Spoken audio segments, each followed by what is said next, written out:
even though he has had a heart transplant back in May 2021. Through the love and support of his wife Kiran, his son Rishi, daughter-in-law Shraddha, and especially his grandchildren Sahaj and Juhi, and his extended family Jugal Malani, Vijay Palod, who are out here, and even more extended family, Bhagwan, who I know for a long, long time. Round of applause for all these family members who have supported Ramesh for so many years. And Ramesh is here tonight to announce his pledge to the HAF with a $1 million, let me repeat that, $1 million committed over the next 4 years. In honor of his generosity and vision, HAF has asked him to speak about why he's making such a commitment and why it's important for the entire Hindu community to do so similarly. Now that was a written script handed to me by the organizers of this HAF. Let me speak from my heart now. I've not written anything, but I want to say about 15 to 20 seconds of why I think Ramesh needs to be here to talk to you all. First of all, it's going to be an immense pleasure and an honor for me to share the stage with Ramesh Bhai. It's probably one of my dreams when you have such a great person in Houston who actually keeps under the radar. I don't know how many of y'all know Ramesh Bhai never comes out, and you will see him very humble, very quiet. He does his job and then he's gone. I've known him for a long, long time. The reason is I was his physician. I may still be his physician. Maybe he doesn't know that. I sure want to know that if I still am his physician. And I've taken care of Ramesh for a long time. And he obviously needed super specialists at the medical center as he was undergoing a cardiac transplant. But let me just share a few moments. His interaction with me in my office was amazing. I say amazing because the poor man would sit for 2 hours waiting for me, and never once did he complain. In fact, he would joke with me and say, "You came 5 minutes early today.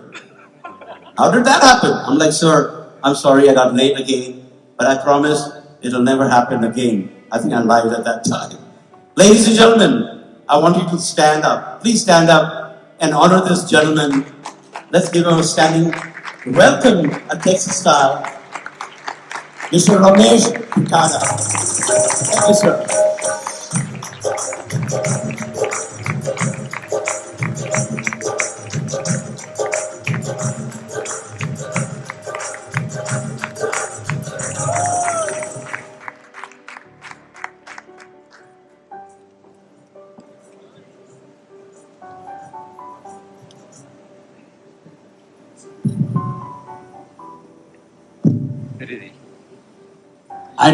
I don't think I deserve such a grand introduction. Okay.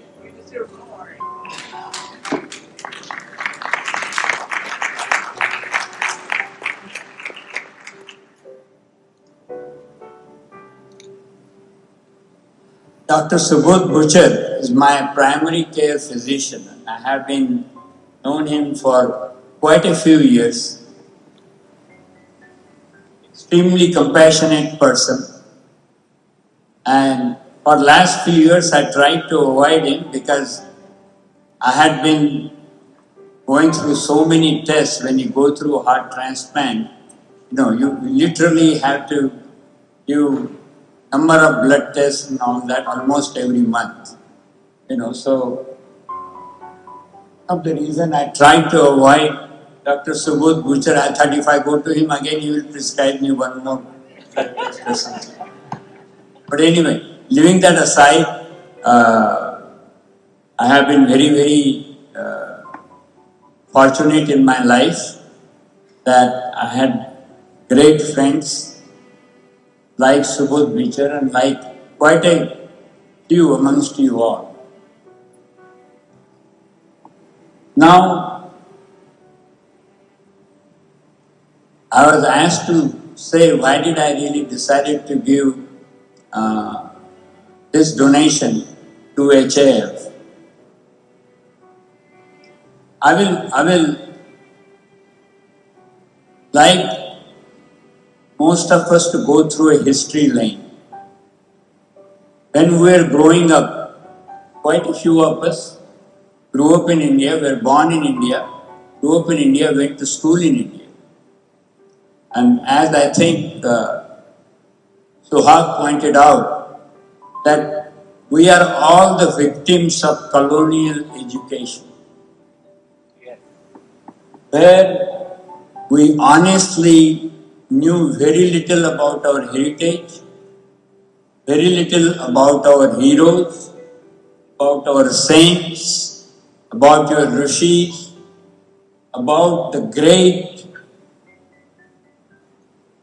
scriptures which exist.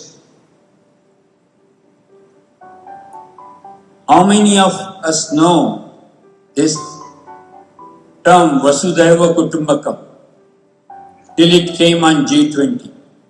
Not many. While it is a wonderful concept, how the world can live in harmony, in spite of different ideologies, different differences, religions and what have you. The word is one family. That's what the Vasudhaiva Kutumbakam means. But in spite of this rich heritage, as you just heard, this fireside chat between Suhag and Sundar, there is a very organized effort. And this organized effort is going to get even more intense as India and Hinduism become prominent in the world. Today, India is the fifth largest economic power in the world. In next few years, in 4 or 5 years, it will become the third largest economic power in the world. And friends, when there was Rama, there was Ravana. When there was Krishna, there was Kansa. So, there is always, even though you may be on the right side, you may be doing great things, there are always some people in the world who can stand that. And what has happened in Bharat today, because of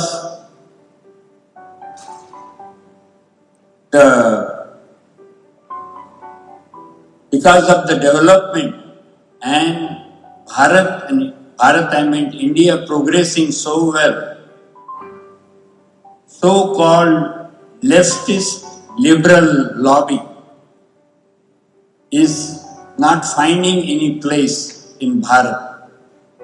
At one point, if I recall well, in 1950s, 60s, 70s, 80s, they ruled. They were the elites of Indian society. Today, they are being marginalized. And since they are marginalized, they are coming to the West. They are really not liberal. They are probably left and as anti-liberal as they are, they call themselves liberal.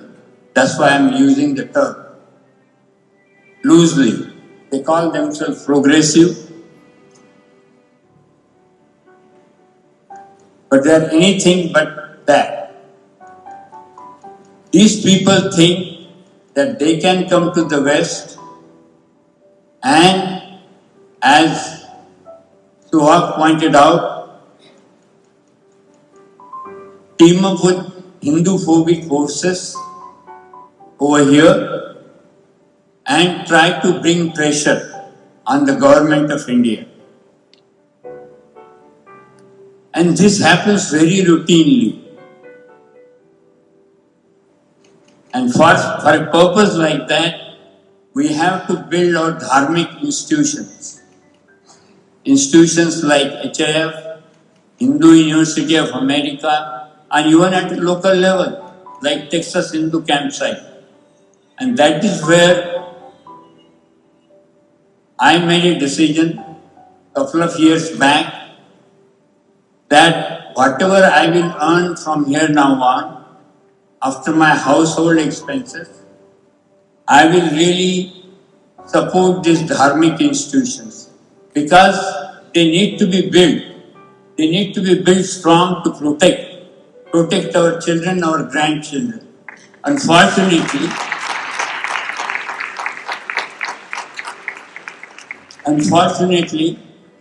lot of the elites in our society being brought up under the colonial education system still really don't understand the importance of our heritage, our dharma, and all that. Otherwise, we should be having a very strong dharmic lobby in this country. Considering where Hindus and Indians occupy such top places in the corporate hierarchy.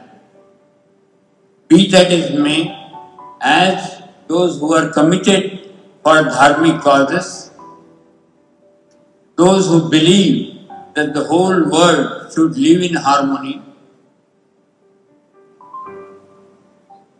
thousands of years back we talked about climate. We considered that the universe doesn't mean just the human beings, but even the animals and the trees and everything else. We all have to live in harmony to exist. With such a great philosophy,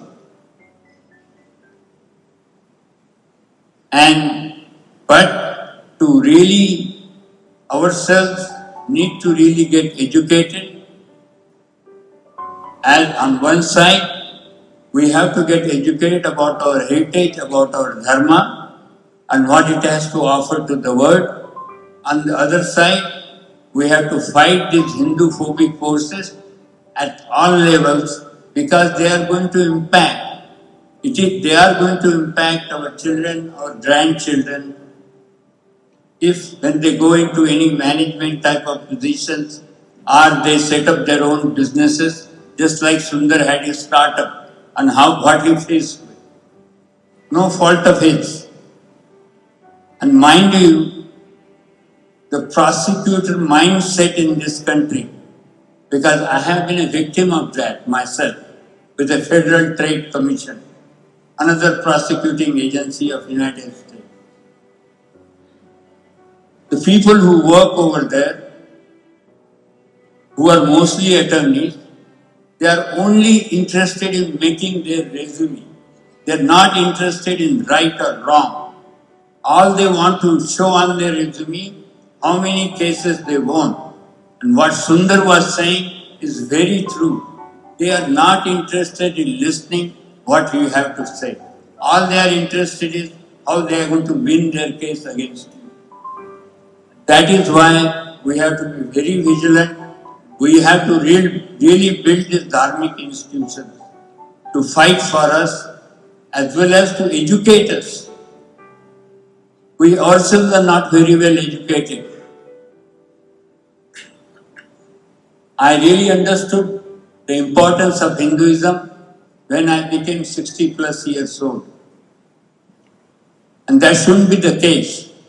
I should have known that when I went to the school in India, but unfortunately our education system doesn't really, being product of the colonial education system and colonial history and all that, we are all victims of that.